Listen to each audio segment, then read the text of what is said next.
વડોદરાથી આજે પણ ઇન્ડિગોની ફ્લાઇટ કેન્સલ. વડોદરાથી મુંબઈ, હૈદરાબાદ, ગોવાની ફ્લાઇટ કેન્સલ થઈ છે. વધુ 2 ફ્લાઇટ પણ 1 કલાકથી મોડી ચાલી રહી છે. ફ્લાઇટ રદ થતાં અનેક મુસાફરો એરપોર્ટ ઉપર જ અટવાઈ ગયા છે. 4 દિવસમાં વડોદરાથી 20થી વધુ ફ્લાઇટ ઇન્ડિગોની રદ થઈ છે.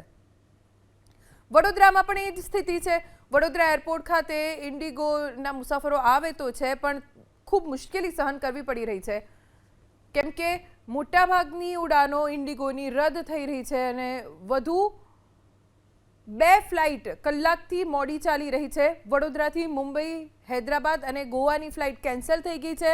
ફ્લાઇટ રદ થતાં અનેક મુસાફરો એરપોર્ટ ઉપર રજડી પડ્યા છે. તેમને યોગ્ય અને સંતોષકારક જવાબ નથી મળી રહ્યો, જેના કારણે તેમનામાં આક્રોશ જોવા મળી રહ્યો છે.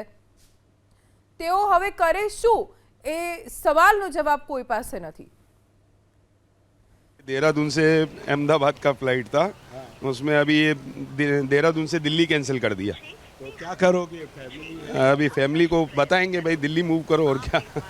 દિલ્હી જવાનું છે, રાતની ફ્લાઇટ છે, પણ કહે છે તો ખરા કે શેડ્યુલ છે, but God nose what will happen we don't know.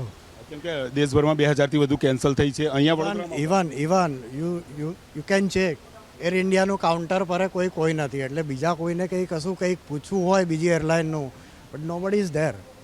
Cameraman Pareshbhai, air ઇન્ડિયાનું આ કાઉન્ટર છે, બતાવવાની કોશિશ કરો. સાહેબ આપણી સાથે વાત કરી રહ્યા છે. કોઈ સહયોગ નહીં?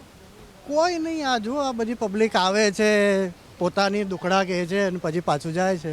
સ્ટેટસમાં એવું છે કે અત્યારે લેટ બતાવે છે. ગઈકાલ રાતે અમે આવ્યા હતા તે કેન્સલ થઈ હતી ને અત્યારે લેટ બતાવી રહ્યા છે. બીજું આગળનું સ્ટેટસ જાણવા માટે ઊભા છે.